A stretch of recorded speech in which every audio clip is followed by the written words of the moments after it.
नमस्कार विद्यार्थियों, मैं Anil Kumar Saini, assistant professor government law college Churu. आज इस वीडियो श्रृंखला के में आज हम द्वितीय वर्ष जो LLB द्वितीय वर्ष है उसका विषय है कंपनी विधि।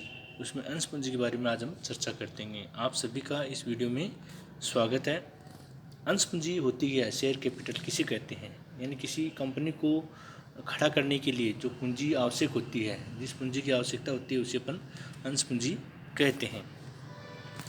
सबसे पहले अपन अंश पूंजी की परिभाषा के बारे में चर्चा करते हैं।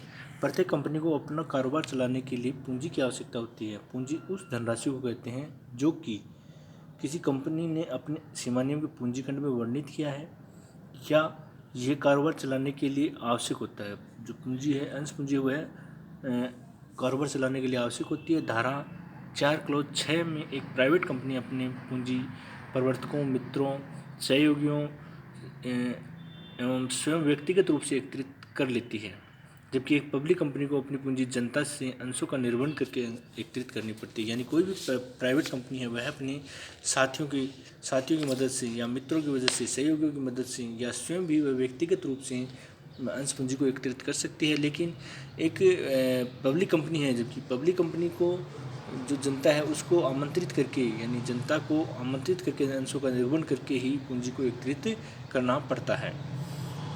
अंश पूंजी स्थावर जंगम प्रकृति की होती है। स्थावर अंश पूंजी ऐसी संपत्ति होती है जो कंपनी के पास स्थायी वित्त के रूप में होती है। यानी जो अंश पूंजी होती है वो स्थावर भी होती है और जंगम भी होती है। स्थावर का मतलब होता है कि वह एक स्थायी वित्त के रूप में वो कंपनी की पूंजी है। जैसे मान लो भूमि है, भवन है, मशीनरी है, फर्नीचर है आदि। जंगम या परिचलनशील से तात्पर्य ऐसी संपत्ति से हैं जो कंपनी के संपत्ति का उस भाग से है जिसका परिचालन व्यापार में स्थायी तौर पर माल या अन्य वित्त के रूप में किया जाता है। जैसे ऋण है, बैंक खाता है, बही खाता है। इन सब की जो चलायमान जो संपत्ति होती है, वह जो संपत्ति है वह जंगम या स्थावर संपत्ति कहलाती है। ये कंपनी की अंश पूंजी होती है। इसके अंतर्गत अपन जैसे देखा अपने ऋण है, बैंक खाता है, बही खाता है आदि इसके अंतर्गत आते हैं। कंपनी अधिनियम 2013 धारा 43 के अनुसार अनसीमित कंपनी की अंश पूंजी दो प्रकार की होती है। एक अनसीमित जो कंपनी होती है उसके दो प्रकार होते हैं। नंबर 1 होता है समता अंश पूंजी, जिसे इक्विटी शेयर कहते हैं। दूसरा है प्रेफरेंस शेयर, जिसको अपन अधिमान्यता प्राप्त अंश पूंजी कहते हैं। इक्विटी शेयर वो शेयर होते हैं, ऐसी अंश पूंजी होती है जो समता अंश पूंजी होती है। वो ऐसी अंश पूंजी होती है जिसमें मताधिकार सहित या लाभांश मतदान के अधिकारों सहित जैसी के नियमों में विहित है अंश पूंजी शामिल होती है। जो समता अंश पूंजी होती है उसमें ऐसी जिसमें मताधिकार भी शामिल है या लाभांश या मतदान के अधिकार भी सम्मिलित हैं, वो अंश पूंजी इसमें सम्मिलित होती है। अधिमान्यता प्राप्त जो अंश पूंजी होती है वो होती है ऐसी अंश पूंजी जिसमें विभिन्न अंशों का योगकाल होता है। यानी जो अलग अलग प्रकार के जो अंश होते हैं उन सब का जोड़ होता है, वो अधिमान्यता प्राप्त अंश पूंजी होती है। अतः इस अंश पूंजी की इकाई माना जाता है। इसमें एक वाद आया था आयकर आयुक्त बनाम स्टैंडर्ड वैक्यूम ऑयल कंपनी 1966 का वाद है। इस वाद में यह बताया गया है कि कंपनी के अंश से आज से ऐसे हित से होता है जो धनराशि तो नहीं होता है, लेकिन जिसे धनराशि में उसमें आंका जा सकता है। यानी अंश है वो धनराशि नहीं होती लेकिन उसे धनराशि के रूप में आंका जा सकता है, तथा उसमें अंशधारी के विभिन्न प्रकार के अधिकार शामिल होते हैं तथा यह अंशधारी तथा संबंधित कंपनी के मध्य संविदा का निर्माण करते हैं। यानी अंश है वो अंश पूंजी है वो एक तरह से धन नहीं होती है तो भी उसको धन के रूप में आंका जा सकता है। अतः ये कहा जा सकता है कि अंश एक ऐसा अधिकार है जो अंशधारी को कंपनी के लाभ में सहभागी बनाता है। यह एक चल संपत्ति है जिसका कंपनी के अंतर नियमों के अनुसार अंतरण किया जा सकता है, लेकिन यह पराक्रम में लिखित नहीं है। यानी अंश पूंजी है वो एक तरह से चल संपत्ति होती है तथा जिसको एक व्यक्ति से दूसरे व्यक्ति में अंतरित भी किया जा सकता है, लेकिन यह पराक्रम में लिखित नहीं होती है। अब बात आती है अंशों के प्रकार की।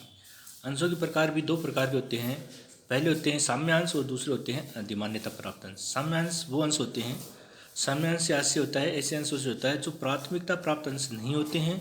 साम्य अंशधारियों को लाभांश का भुगतान अथवा परिसमापन की दशाएं में पूंजी की वापसी तभी होती है जब अधिमान्यता प्राप्त अंशधारियों को लाभांश का भुगतान अथवा परिसमापन पर पूंजी की वापसी कर दी जाती है। साम्य अंशधारियों को अधिमान्यता प्राप्त अंशधारियों की भांति निश्चित दर पर लाभांश प्राप्त करने का अधिकार नहीं होता है। इन्हें कितना लाभांश दिया जाएगा यह निर्देशक के विवेक पर निर्भर करता है। साम्य अंश वो होते हैं जो अधिमान्यता प्राप्त अंश नहीं होते हैं, यानी पहले जब परिसमापन होता है या कंपनी का समापन होता है तो ऐसी स्थिति में अधिमान्यता प्राप्त अंश हैं उनको ही पहले वितरित किया जाता है, न कि साम्य अंशों को वितरित किया जाता है। दूसरे जो अंश होते हैं वो हैं अधिमान्यता प्राप्त अंश। ऐसे अंशों से तात्पर्य अंशों द्वारा सीमित कंपनी की पूंजी के उन अंशों से हैं जो निम्न अपेक्षाओं को पूरी करते हैं। सबसे पहली अपेक्षा है वो है इसमें एक निश्चित लाभांश की राशि या निश्चित दर से लाभांश के भुगतान का प्राथमिक अधिकार होता है। यानी अधिमान्यता प्राप्त अंश में पहले से ही निश्चित कर दिया जाता है कि इतना लाभांश कंपनी के परिसमापन पर या किसी भी स्थिति में इतनी दर से लाभांश प्रदान किया जाएगा, यानी जो भुगतान किया जाएगा वो चाहे कंपनी को फ़ायदा हो चाहे हानि हो। तो ऐसी स्थिति में अधिमान्यता प्राप्त अंशधारी होते हैं उनको प्राथमिक अधिकार होता है। दूसरा है कंपनी के परिसमापन या पूंजी की वापसी की दशा में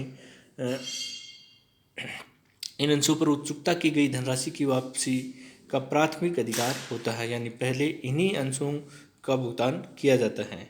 अन्य प्रकार होते हैं संचयी अंश और असंचयी अंश। संचयी अंश ये अंश जिन पर निश्चित दर से अंशधारियों को लाभांश प्राप्त करने का अधिकार होता है। यदि किसी वर्ष कंपनी को इसका लाभांश प्राप्त न हुआ हो कि वह उन अंशधारियों को वितरित कर सके तो उसे आगामी वर्षों में लाभांश प्राप्त करने का अधिकार होता है, यानी संचयी अंश। संचयी अंश का मतलब है यानी किसी वर्ष यदि कंपनी को लाभ नहीं हुआ है तो उसका लाभ वो आगे के वर्षों में भी दिया जा सकता है।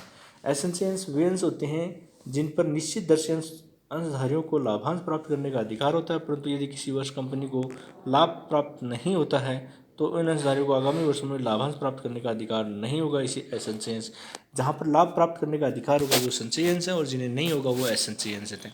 मोचनीय और अमोचनीय अंश। मोचनीय अंश वे अंश होते हैं जिन्हें अंशधारी अंशों से प्राप्त पूंजी को कंपनी के परिसमापन से पूर्व निर्गमन की शर्तों के अनुसार निश्चित समय की सूचना देने पर वापस प्राप्त कर सकते हैं, मोचनीय अंश कहलाते हैं। यानी निर्गमन की जो शर्तें हैं उनके अनुसार निश्चित समय सूचना देकर उनको वापस प्राप्त कर सकती है। जबकि अमोचनीय अंश हैं जिनको वापस प्राप्त नहीं किया जाता। जो अंश निश्चित समय सीमा पर सूचना देने पर परिसमापन से पूर्व प्राप्त नहीं किया जा सकते हैं इन्हें अमोचनीय अंश कहते हैं। परिवर्तनशील अंश यानी जिनमें जो राशि है वो चेंज हो सकती है। इन अंशों को दानकर्ता को यह अधिकार प्राप्त होता है कि वे निश्चित अवधि या निश्चित तिथि तक अपने अंशों को सामान्य अंशों में परिवर्तन करा सकते हैं। ये परिवर्तनशील अंश होते हैं। अब परिवर्तनशील अंश वे होते हैं जिसके अंतर्गत भागीदारी अंश होते हैं।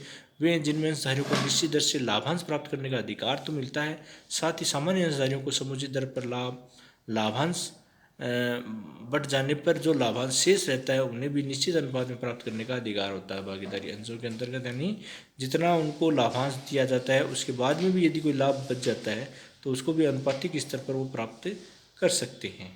तो इस प्रकार हमने अंश पूंजी तथा अंश के बारे में तथा अंशों के प्रकार के बारे में आज हमने चर्चा की। धन्यवाद।